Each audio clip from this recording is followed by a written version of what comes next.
Yo, what's up mga kaibigan? Nali na tayo magkwentuhan. Si Alex Caruso ay naging malaking parte ng championship run ng Los Angeles Lakers sa NBA bubble noong 2020. Ganun pa man nang mag-expire na nga ang kontrata nito ay binarat na siya ng Lakers. Binigyan siya nito ng offer na 3 years $21 million. Nang umayaw siya dito ay binigyan naman siya ng Lakers ng 2 years $10 million. Habang Chicago Bulls naman ay nag-offer sa kanya ng 4 years $37 million sa kontrata. So obviously, pinili nga ni Caruso ang sahod na sa palagay niya ang bunga ng kanyang sakripisyo at pinagdaanan mula sa kanyang mga panahon sa NBA G League.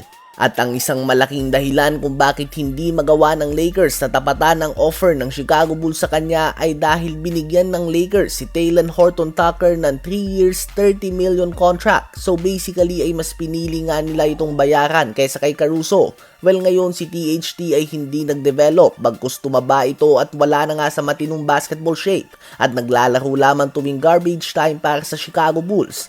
Habang si Alex Caruso naman ay isa sa mga susi ng championship run na ginagawa ng OKC Thunder ngayon. Si Caruso nga ang malaking pagbabago mula sa team na ito ng OKC kung ikukumpara mo ito sa kanilang team last season. Build for playoffs nga siya mga kaibigan. Mapa Jokic, Randle o Anthony Edwards ay siya nga ang tumatao dito. Naghahanap nga ang Lakers ng 3-and-D player o perimeter defender ngayon na maaasahan. Well, meron na nga sana sila noon, subalit pinakawalan lamang nila ito. Isang pagkakamali na posibleng nakatulong sana sa kanila ngayon at sa mga nakaraang taon. Ngayon si Alex Caruso at ang OKC Thunder ay may 80 total wins na sa regular season at playoffs at nasa NBA Finals na sila. Naghihintay na lamang sila sa magwawagi sa bakbakan ng Indiana Pacers at ng New York Knicks. Ano ba ang masasabi nyo sa impact na dala ni Bald Mamba sa OKC ngayon? Ngayon ay tumungo naman tayo kay Nikola Jokic. Ang series nga daw ng Minnesota Timberwolves at ng OKC Thunder ay patunay lang kung gaano kagaling si Joker. Dahil nakikita nga daw natin ang OKC ngayon na very dominant. Ganun pa man ang 3-time MVP, despite having one of the worst series ay naipersa pa din ng Denver Nuggets ang Game 7 kahit na may grade 2 hamstring injury si Aaron Gordon.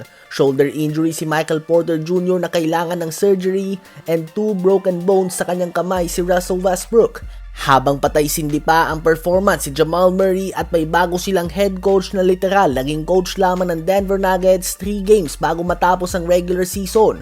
So hindi man sila nakaabante sa West Finals sa pangalawang sunod na taon ay kahanga-hanga pa din nga ang pinakitang performance ng 3-time MVP Nikola Jokic sa season na ito. Sa palagay nyo ba ay Denver Nuggets sana ang nasa finals ngayon kung hindi injured sila Gordon, Porter Jr. at Russell Westbrook? I-comment yan sa baba at aking babasahin yan. Huwag kakalimutan na mag-like, mag-subscribe at i-hit ang notification bell for more updates at kwentuhan. Maraming salamat po.